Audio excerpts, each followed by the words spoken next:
Hello tout le monde, aujourd'hui on se retrouve pour une vidéo un petit peu spéciale. Et on va vous raconter notre histoire.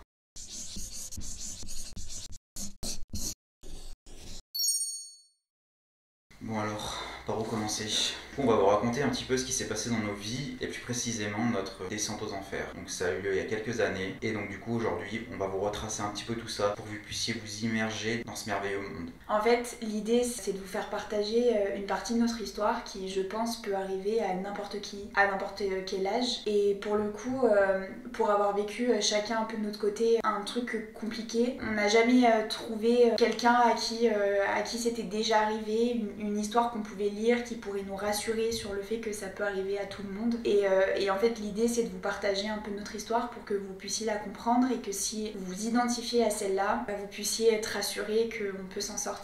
Et en fait, l'histoire n'est vraiment pas très jolie à raconter. Enfin, le dénouement est super beau, mais les moments où ça a été compliqué pour nous l'ont vraiment été beaucoup. L'idée c'est pas de vous sortir les larmes, c'est de vous raconter vraiment notre histoire comme elle l'a été, la vraie vie, pas celle qu'on voit sur les réseaux, pas tous les sourires, de vraiment voir que avant d'avoir la vie qu'on a aujourd'hui avec bébé Paul et tout ça, ben ça a été compliqué. Et du coup, si ça peut aider ne serait-ce qu'une personne, et ben on aura déjà tout gagné. On a l'air heureux comme ça, on est heureux aujourd'hui. Mais il faut savoir que voilà, on est passé par des moments extrêmement durs et que le bonheur se mérite et ça ne vient pas comme ça. Il y a des étapes qui sont compliquées dans la vie, il faut savoir passer au-dessus, il faut savoir les affronter et c'est ça qui fera votre force plus tard et ça fera que vous souder, surtout en couple. Nous on a vécu ça à deux, donc c'est encore plus frappant pour nous de voir que aujourd'hui vous voyez sur les réseaux on est hyper soudés et tout ça, mais c'est parce qu'on a vécu des moments comme ça. Ça fait que nous rapprocher, même si à l'instant T on est éloigné, dans le futur c'est que bénéfique. Et désolée d'avance s'il y a des larmes ou quoi que ce soit, c'est une histoire qui est compliquée à raconter, qui est assez lointaine mais en fait assez proche dans le temps. Du coup c'est assez compliqué et moi pour ma part je pensais pas que ça me ferait autant quelque chose de vous le partager parce que c'est quand même émouvant, ça nous rappelle... ça nous replonge dans des moments qui nous ont vraiment fait souffrir, où on a vraiment été...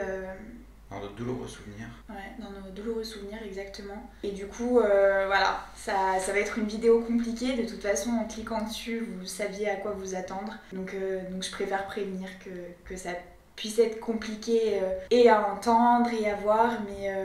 Mais en tout cas, c'est positif la fin. Donc c'est pas grave en fait.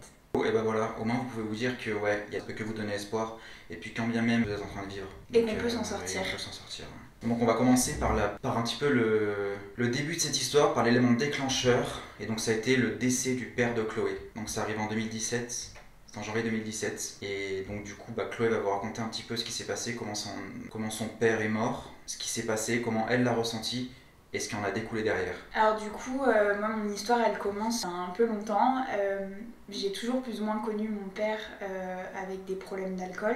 Au départ on avait une famille plutôt soudée, il avait son travail, il était gendarme mon papa. Et en fait on avait une vie de famille normale. Mon père était extrêmement respecté pour ce qu'il était, puisque c'était quelqu'un de bien quand même au fond. Et après moi j'ai grandi avec ça, donc ça a toujours été... voilà... Il aimait bien boire, mais je veux dire, si maintenant vous y réfléchissez bien, la plupart des gens que vous connaissez autour de vous aiment bien boire un petit coup, boire un apéro, boire une bière par-ci par-là, et des fois c'est un peu plus intense. Et en fait... Sachant qu'aux yeux de la santé publique, on devient alcoolique à partir du moment où on boit un verre d'alcool tous les jours. Ouais. Je crois que c'est ça. Ouais, c'est ça.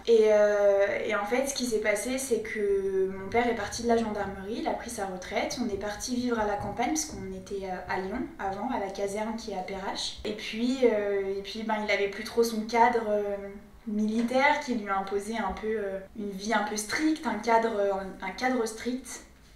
Et puis, en fait, l'alcoolisme de mon père, il a commencé quand à la gendarmerie, il faisait des débriefs avec ses collègues. Et c'est quelque chose qui se fait assez régulièrement. En fait, les soirs... Peut-être moins maintenant, mais il faut replonger aussi dans le contexte de l'époque. On est dans les années combien? 90, peut-être? Ouais, 90-2000, ouais. Voilà, et du coup, l'alcool n'a pas forcément la même image qu'il a aujourd'hui. Ouais, c'est vrai. Et c'était un petit peu plus... C'est un peu plus normal, quoi. Enfin, encore plus qu'avant. Et en tout cas, on connaissait pas encore tous les méfaits qu'on connaît aujourd'hui, je pense qu'on n'avait pas tout à fait le même recul. Et donc voilà, il buvait le soir avec ses copains, voilà, ses collègues de travail, il débriefait sur la journée. Je pense que c'était une manière de décompresser, sauf qu'il y a des personnes qui sont plus fragiles que d'autres. Qui sont plus sensibles, qui voient des choses. Aujourd'hui, il y a un peu moins de tabou à raconter ce qu'on vit à la gendarmerie, mais moi je me souviens que ma mère me racontait des choses que mon père avait vues, et aujourd'hui je me dis mais ouais, comment on vit avec ça, comment on voit des histoires de meurtre avec le même nombre d'enfants qu'on a, le même âge, et voir qu'un papa a décimé toute sa famille et rentrer le soir chez soi et voir exactement la même image mais avec des enfants vivants, je pense que ça laisse des traces indélébiles. Et puis il y a des gens qui sont faits pour ça. Je pense qu'il y a vraiment des gens qui sont prêts à affronter ce qu'ils vont voir. Mais pour le coup, je pense que mon père avait une fragilité intérieure qui a fait que lui, il est un peu tombé dedans, et malheureusement ses collègues eux buvaient, et mon père en fait quand il rentrait il buvait un peu plus, et puis quand la gendarmerie s'est arrêtée, qu'il a pris sa retraite et qu'on est parti vivre à la campagne, il a trouvé un autre job, il était enquêteur pour les assurances. En fait quand il rentrait il buvait un peu plus, et puis un peu plus, et puis après il a perdu sa maman, et puis il a perdu sa sœur, et avec l'alcool il a perdu son job d'enquêteur. Donc ça a été là vraiment ma mère travaillait beaucoup. Et moi, je me rappelle être seule avec mon père dans la maison, et en fait, il était ivre souvent, couché sur le canapé, et moi, je me retrouvais livrée à moi-même. Et là, il faut se dire qu'à cette époque-là, j'ai 7 ou 8 ans. Et je le vis pas si mal que ça, au fond, c'est mon quotidien en fait. Donc je suis ni choquée, je me rends bien compte que c'est pas normal. Mais il faut pas se dire qu'à ce moment-là, je suis triste. Je pense que c'est surtout que je comprends pas et que je survis comme je peux.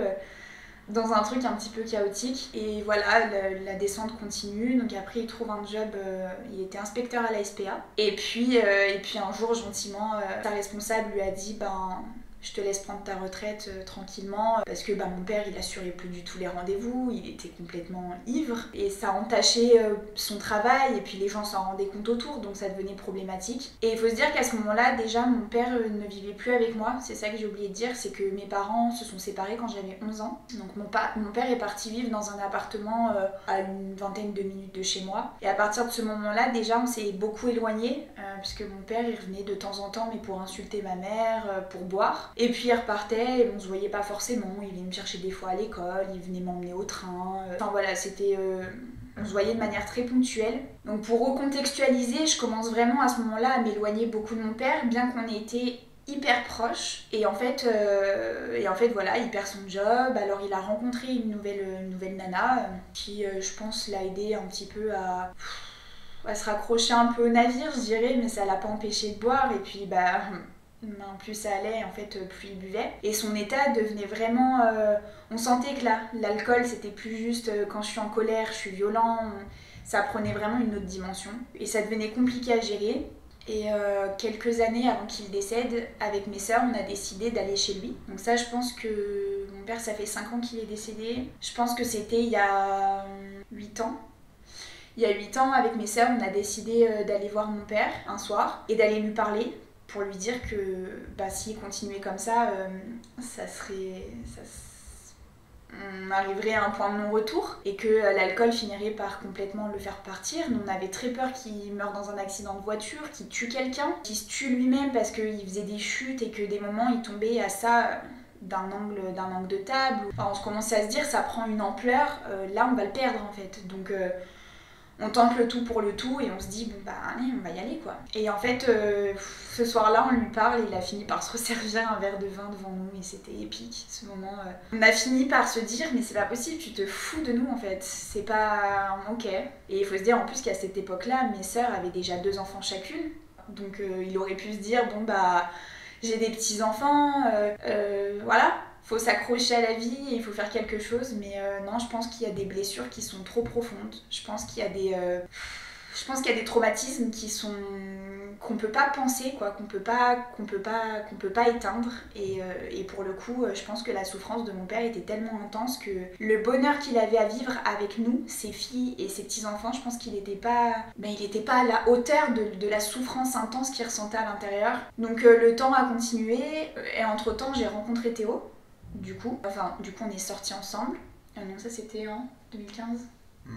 Janvier 2015. En janvier 2015, du coup, on est sortis ensemble, donc c'était le jour de mes 20 ans. Et du coup, lui, il est arrivé dans ma vie avec déjà un truc un peu chaotique. Moi, à cette époque-là, je savais très bien que ça durerait pas très longtemps, que c'était de pire en pire. Je sais plus trop, d'ailleurs, comment j'ai dû t'en parler, mon père.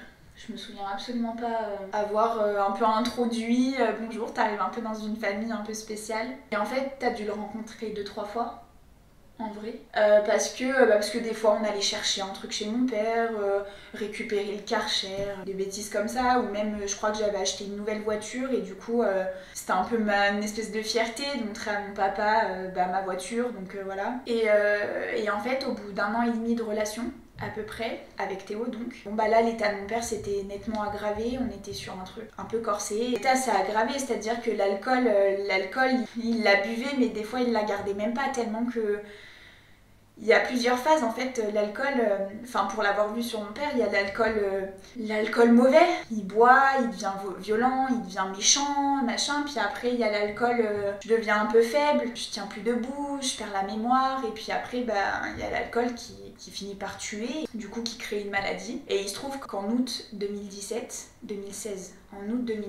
mon père fait, je crois, une énième chute où il va chez le médecin, je me souviens plus très bien. Et en fait, là, un médecin nous appelle et nous dit, bon bah voilà, votre papa a une cirrhose du foie. Et il n'y en aura pas pour très longtemps parce qu'il semble qu'elle est un peu fulgurante quoi. Donc là, ok, ça tombe, on sait qu'il n'y en a plus pour très longtemps, on sait que c'est officiel. Donc au départ, il reste un peu chez lui. Et moi, je me souviens qu'à cette époque-là, le jour où je lui ai présenté Nala, d'ailleurs, il était sur le canapé et il faut imaginer pas du tout ce que vous imaginez. C'est pas un papa qui est au bord d'une table à qui vous parlez, c'est un papa qui est sur son canapé, qui regarde la télé et on dirait un peu...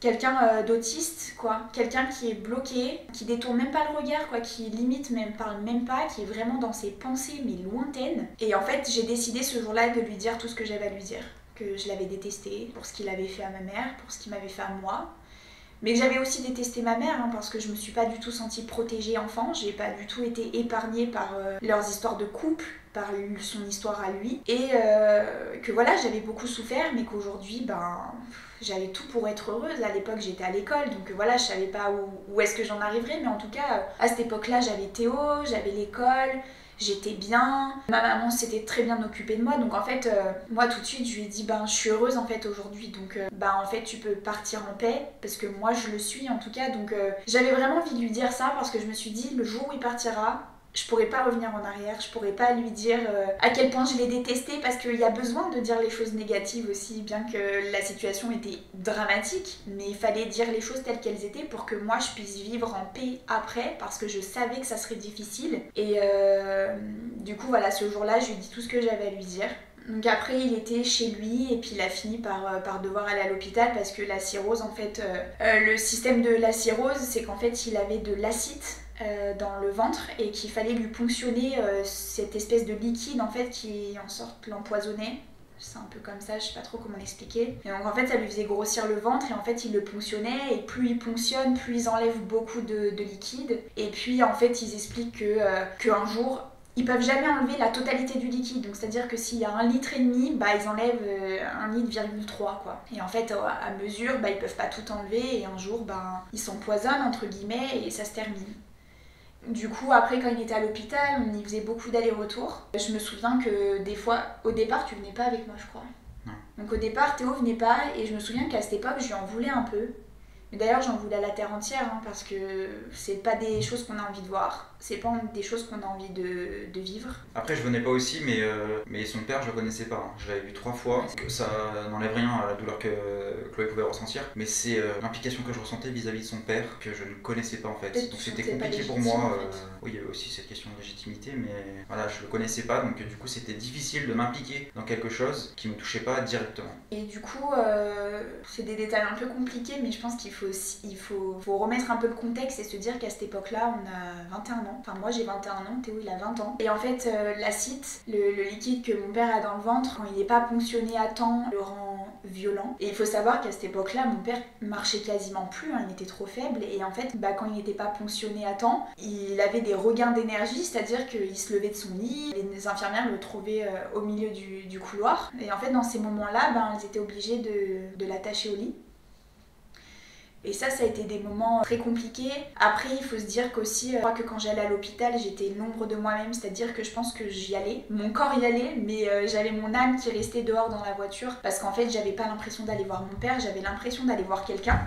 Et d'être allée voir quelqu'un, mais j'aurais jamais dit que c'était mon père parce que du coup déjà physiquement il avait beaucoup changé et je pense que ça m'a permis un peu de prendre du recul et de me dire ok Chloé tu vas le voir, mais prendre du recul c'est pas vraiment ton papa, c'est pas celui que tu connaissais quand t'étais enfant, c'était compliqué. Et je me rappelle d'un soir où on allait le voir avec ma soeur et il était attaché et je crois que c'est les pires images de ma vie parce qu'on n'a pas à voir ça, mais à n'importe quel âge, mais à 21 ans je crois que non, non. Il était attaché au lit parce qu'il était violent avec les infirmières et qu'il était dangereux pour lui parce que du coup il s'arrachait tout ce qu'il avait, donc il avait des énormes hématomes et tout sur les bras, enfin c'était compliqué, donc c'était pas pour son mal, en tout cas c'était plutôt pour le protéger lui et pour protéger le personnel soignant, mais ça n'en reste pas moins des images très compliquées à voir parce que un papa c'est un parent et il doit être fort et il doit être là pour nous et on doit pas le voir comme ça et ça a été compliqué. Et je me rappelle en vouloir à ce moment-là un peu à la terre entière, mais surtout à Théo. À ce moment-là, je pense qu'il a été une sorte de bouc émissaire pour moi, en tout cas une bonne personne à qui dire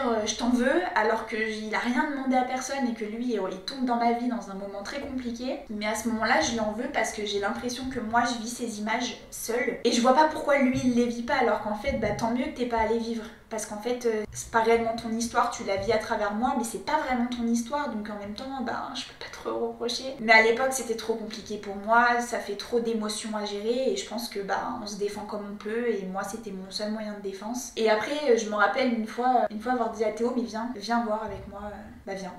Viens voir la réalité. Je pense que tu l'as jamais vu attaché par contre.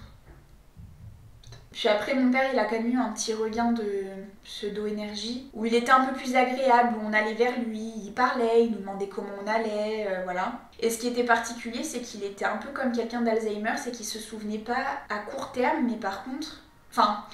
il oubliait à long terme, comment on dit ? En fait, il avait l'impression d'être encore avec ma mère et qu'on habitait encore dans notre maison familiale d'il y a 10 ans. Donc en fait, quand j'y allais, il me disait « Mais t'as dit à maman que t'étais là ?» D'accord ? Et du coup, je me disais « Mais c'est lunaire quand même, il a une copine en plus. » Et c'était particulier, mais bon, à ce moment-là, c'était un peu moins douloureux, je crois, d'aller le voir. Enfin, là, comme ça, en vous le racontant, j'ai la sensation qu'à ce moment-là, on savait qu'on s'approchait de plus en plus de la fin, mais...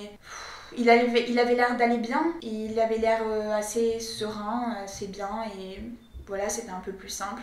Et voilà, il y a une semaine, donc à l'époque j'étais en alternance et en fait il y a une semaine j'étais en cours. Et du coup, ce fameux lundi matin, ma soeur m'appelle et me dit la docteure m'a appelé et en gros ils souffrent. Il souffre trop, c'est une sorte de soin palliatif, ils vont gentiment lui donner des antibiotiques, gentiment lui donner de la morphine pour peu à peu le laisser s'en aller. Donc là, elle me dit clairement, ça peut durer un jour, max une semaine. Donc en tout cas, là, le compte à rebours était lancé. Je saurais pas vous dire à ce moment-là comment je me sentais. J'avais pas l'impression, je me souviens pas avoir réellement pleuré, je me souviens pas être dans un état. Je pense qu'à ce moment-là, on survole le truc. C'est-à-dire que je vais à l'école, je fais ce que j'ai à faire, mais je vis la vie de quelqu'un d'autre. À ce moment-là, je pense que je réalise pas du tout ce qui va se passer. Du coup, les soirs, je finissais à 17h30 et à partir du lundi, j'étais allée voir mon prof après la pause et je lui avais dit est-ce que je peux partir, parce que je lui dis en fait mon père va partir dans quelques jours et on sait pas quand est-ce que c'est et j'aimerais pouvoir aller le voir le plus tôt possible et en fait du coup il gentiment il me laissait partir 1h30 avant tout le monde sans me notifier sur le papier et ça je trouvais vraiment que c'était vraiment cool de sa part parce qu'il m'a laissé l'opportunité de profiter un petit peu plus. Donc moi je partais de Lyon, j'allais en voiture à Vienne et le lundi soir j'y suis allée, il y avait mes sœurs aussi donc à ce moment-là par contre il était je l'ai pas revu conscient. Là il était déjà dans le coma, c'était un peu compliqué parce que du coup il avait un masque, il y avait les machines derrière lui qui faisaient un bruit de fou, qui lui mettaient la morphine dans le sang, tout ça. Et en fait on regardait la télé, en fait on était là dans la chambre en se disant bon on est là, voilà. Et je me souviens que mes sœurs le lundi soir lui ont dit t'as le droit de partir maintenant, T'as fait ce que t'avais à faire et maintenant arrête de souffrir. Donc du coup la nuit de lundi se passe, rien. Le mardi je redemande à mon prof rebelote de partir plus tôt le soir si c'est possible. Du coup il me laisse partir. Pareil ce soir on y va, il était dans le même état que la veille et puis voilà. Et en fait vient le mercredi où du coup je suis en cours le matin et en fait à l'époque ma mère du coup avait pas le droit d'aller le voir parce que la copine de mon père voulait pas. Elle appelle ma soeur en disant je vais prendre une douche, je rentre vite fait. Et en fait là du coup ma mère elle dit à ma mère, enfin ma soeur dit à ma mère t'as un créneau de genre 1 heure, tu pars maintenant à l'hôpital et tu vas lui dire au revoir. Donc du coup ma mère se rend à l'hôpital, va le voir une dernière fois et là quand elle m'appelle, je sais pas il était peut-être 11h ou midi et elle me dit c'est le dernier jour, enfin elle me dit si tu peux partir plus tôt, pars plus tôt parce qu'il a déjà des pauses respiratoires et du coup elle me dit de toute façon là c'est fini. Et du coup ce jour-là au lieu de partir vers 4h, je suis partie à 15h et j'étais à 2 minutes d'arriver à l'hôpital quand ma soeur m'appelle et je me souviens ce jour-là, je me souviens plus de la musique mais j'étais en train de chanter à tue-tête dans ma petite Fiat 500. Il faisait beau ce jour-là et j'étais là genre ouais je chante et tout et je lui réponds et elle me dit t'es où? Je lui dis je suis devant l'hôpital, j'arrive et tout pour voir papa. Elle me dit c'est fini. Et là je me dis ok, donc j'étais à 2 minutes, de le voir et de lui dire au revoir.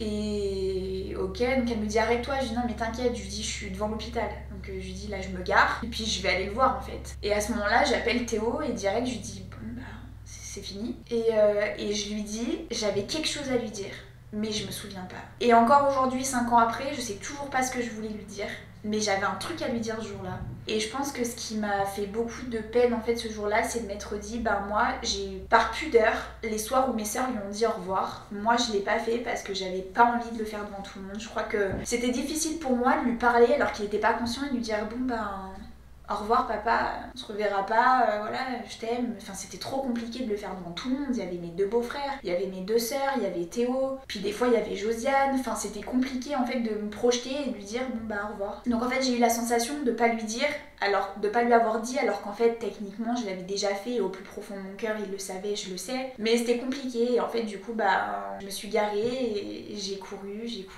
j'ai monté, je crois qu'il y avait 4 étages, j'ai monté les escaliers 3 par 3 et quand je suis arrivée dans le couloir, il y avait des infirmières qui m'attendaient et je me souviens qu'elles m'ont proposé un verre d'eau, qu'elles m'ont dit soufflez un bon coup et ça a été compliqué après parce que là je comprends que je pourrais plus jamais venir le voir. Et à la fois, je savais qu'il souffrirait plus. Et on n'aurait plus jamais à s'inquiéter pour son état. On n'aurait plus jamais à se demander s'il faudrait appeler les pompiers, si voilà. Pour une fois, je me suis sincèrement dit dans ma tête, maintenant il va aller bien. Et maintenant il va retrouver un endroit où il n'y aura pas cette souffrance qui l'oblige à boire pour oublier. Il n'y aura pas. Et en fait, je me souviens que ce jour-là, j'ai pris un peu le rôle de mes sœurs. Parce que du coup, après, on nous a demandé de partir, de sortir de la chambre. Ce moment-là, j'étais avec Josiane dans la pièce. Et en fait, on nous a demandé de sortir pour le préparer. Et en fait, je suis descendue. Elle fumait une clope. Et moi, ma sœur m'a appelée. Enfin, mon autre sœur, celle qui m'avait pas prévenue du coup, et qui me dit je suis sur la route, j'arrive, il est comment? Et j'étais là, genre, normal, il dort quoi. Donc je lui dis non, ça va en vrai, c'est pas si pire à voir. Et je me souviens que quand mes 2 sœurs sont arrivées dans le couloir, devant la pièce, devant la chambre de mon père, je me souviens avoir dit à ma première sœur souffle un coup, c'est pas facile. Et j'ai pris un peu ce rôle en mode voilà, je veux vous protéger et limite j'avais envie qu'elle voit pas ça parce que je savais que c'était choquant, mais moi je m'étais dit je l'ai vu en première et du coup je veux les protéger au maximum, je sais pas, c'était compliqué. Et je me rappelle avoir pris la main de mon père, je crois que c'est la seule fois où je l'ai touché et lui avoir dit tu fais chier, tu fais vraiment chier parce que qu'est-ce que je fous là, genre un mercredi après-midi qui somme toute était un jour normal, qu'est-ce que tu fais chier. Voilà, je pense que c'est uniquement ce que j'ai dit. Ensuite, Théo, un peu plus tard, m'a rejoint. Du coup, il a pas du tout vu mon père ou quoi, il m'a juste rejoint en taxi à l'hôpital. On est allé chez ma sœur. Et en fait, c'est là que ça a commencé à être compliqué. C'est qu'en fait, c'est pas le lendemain, c'est pas la semaine d'après que c'est compliqué de perdre quelqu'un. C'est des mois et des mois après. Et ça, je tiens à le dire parce que c'est quelque chose qui m'a beaucoup fait souffrir après. C'est que on me posait énormément de questions quand mon père était vivant. Et une fois qu'il est décédé, qu'on l'a enterré, en fait, plus jamais personne ne m'a demandé comment j'allais. On me demande des plus nouvelles de mon père, ce qui semble normal, mais en tout cas, ça y est, il était décédé, donc en fait, il n'existe plus. Et ça a été si violent parce qu'il faut se dire que tous les jours, il y avait au moins une personne de mon entourage, je sais pas, ma belle famille, un pote, un truc qui disait Chloé, ça va comment? Toi, tu le vis comment? Parce qu'il va partir. Et en fait, du jour au lendemain, je me suis retrouvée, j'ai eu l'impression d'être seule. Et en fait, moi, je me rendais compte que c'était pire que son départ. Du coup, c'est aussi pour faire un petit message pour vous qui serez confrontés à la mort d'un proche, pour vous qui serez confrontés à la mort d'un proche, d'un de vos proches, donc je sais pas, un copain, une copine, votre chéri, peu importe. Chacun a sa sensibilité, chacun sa pudeur, chacun les gens, y a des gens qui ont besoin de parler, il y a des gens qui n'en ont pas besoin, mais soyez là pour les gens, mais sur le long terme, parce que sachez que les pires événements sont pas douloureux tout de suite, ils sont douloureux bien après, quand vous réalisez, quand votre vie elle continue, et c'est maintenant un truc que moi j'essaie d'appliquer, j'essaie d'être là. J'ai pas de pudeur quant à mon histoire, je l'ai racontée beaucoup de fois, alors pas dans les moindres détails, mais en tout cas j'ai pas de problème avec ça, et du coup aujourd'hui j'essaie à mon tour d'être là pour les personnes qui en ont besoin, et notamment dans mon travail, j'ai eu des fois des personnes qui m'ont dit j'ai perdu mon père il y a quelques temps et j'arrive pas à remonter la pente, et en fait elles se sentaient jugées par leur entourage, et en fait moi je leur ai juste dit ça va être dur et ça prendra le temps que ça prendra, et t'as le droit de pleurer encore pendant 5 ans si c'est le temps dont tu as besoin pour t'en sortir. Et du coup le genre de phrase ça va aller, je la dis plus parce que non, ça va pas aller, et non, ça sera compliqué, non, le chemin sera long, mais tu t'en sortiras. Mais le chemin sera semé d'embûches, sera peut-être long, sera peut-être court, il y a des personnes qui s'en sortent au bout d'un an, il y en a qui n'oublient jamais, il y en a qui vivront jamais avec, il y a des gens qui apprennent à vivre avec la douleur, il y a des gens qui souffriront toute leur vie de la même intensité. Je pense qu'on est tous différents par rapport à ça, et on doit simplement s'accepter en fait pour ça. Du coup, parenthèse fermée par rapport aux sentiments comme ça et par rapport à l'entourage. Mais du coup, je suis tombée un peu dans une dépression. Je pense que je me suis complètement perdue. Il se trouve qu'au départ de mon père, j'ai eu l'impression de perdre mes repères. J'ai vraiment eu l'impression qu'il n'avait jamais été là.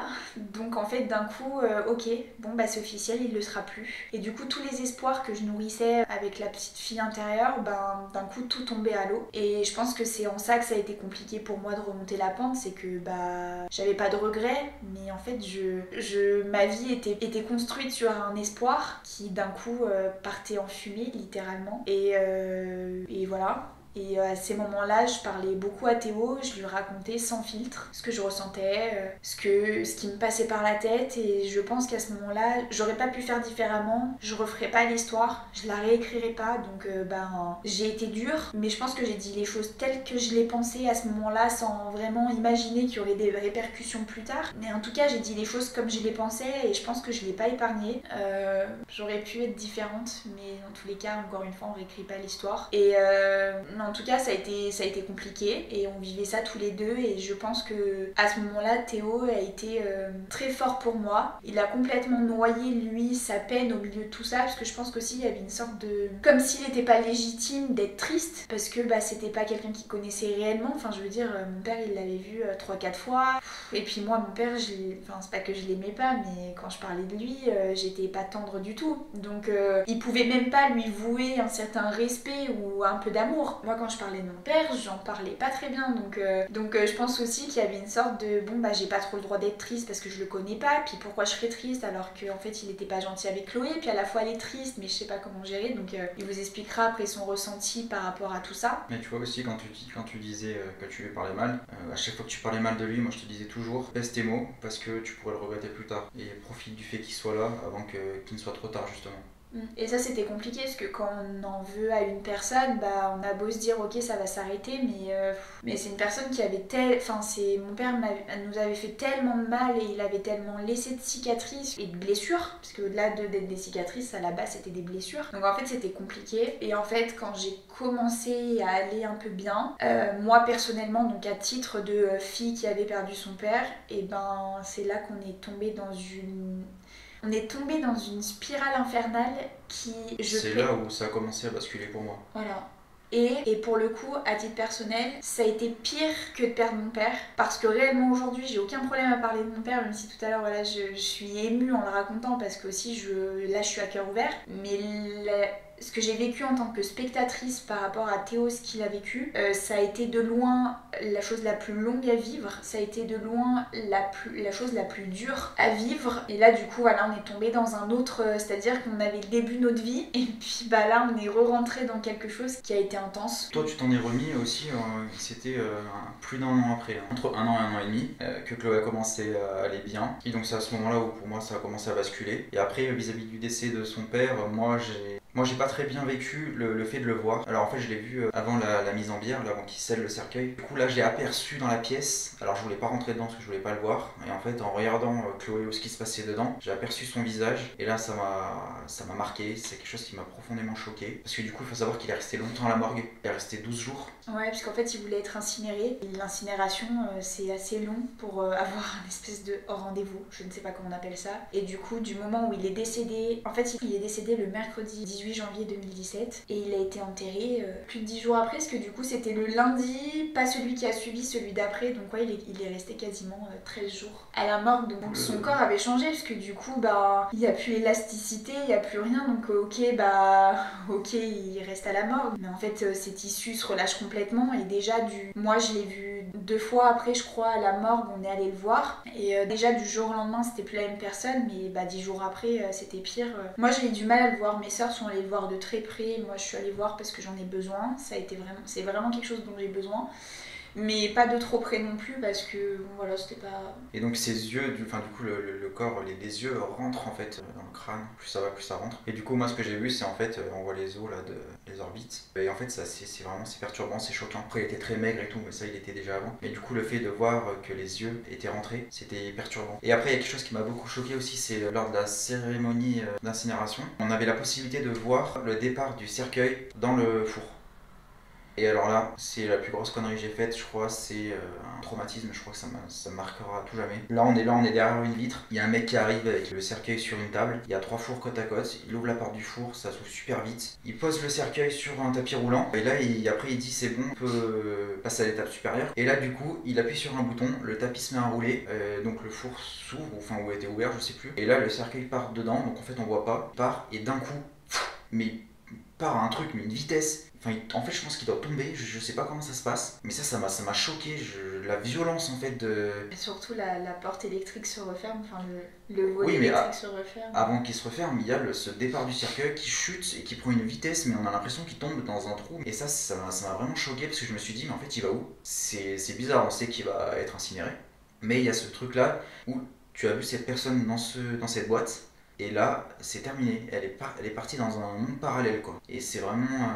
ça, c'était vraiment perturbant. Parce que du coup, le monde parallèle est vraiment schématisé par cette porte métallique qui s'ouvre et qui se referme. Et c'est terminé. Tu sais que ce sera plus jamais comme avant, quoi. Et ça c'est quelque chose qui m'a choqué. Alors, j'en ai pas parlé au début parce que forcément, Chloé était pas bien. Donc, comme elle disait tout à l'heure, ma peine n'était pas très légitime. Donc, j'estimais pas nécessaire le fait de me livrer. Et tu l'as fait pour moi, en fait. T'es allé dans cet endroit... Je suis allé voir ces choses-là pour soutenir Chloé, pour être là avec elle. Même si je savais que j'étais pas prêt mentalement et psychologiquement à vivre des choses pareilles, mais je pensais pas que ça allait engendrer tout ce que ça engendrait derrière. Donc du coup, quand Chloé a commencé à aller mieux, donc il s'est passé une bonne année. Et donc du coup après ces moments-là, moi j'ai commencé à tomber dans une profonde dépression petit à petit qui a créé d'énormes crises d'angoisse et c'est ça que je vais vous raconter. Alors du coup ça a commencé un mardi midi, on a mangé un kebab avec les collègues du travail. Alors je dis ça m'a marqué parce que j'ai jamais remangé de kebab. La première fois que j'ai remangé un kebab c'est il y a 3 semaines, un mois avec Chloé et ça fait voilà, j'avais toujours cette image du kebab et ce dans quoi ça m'avait emporté. Donc psychologiquement c'est important d'arriver à refaire quelque chose, c'est quand on a une image comme ça qui est rattachée à ça. C'est comme on dit qu'il faut remonter à cheval après être tombé, bah du coup voilà l'image du repas est importante. Et donc après ce repas, donc l'après-midi a suivi et là j'ai commencé à ressentir des fourmillements dans ma main. Dans mon doigt.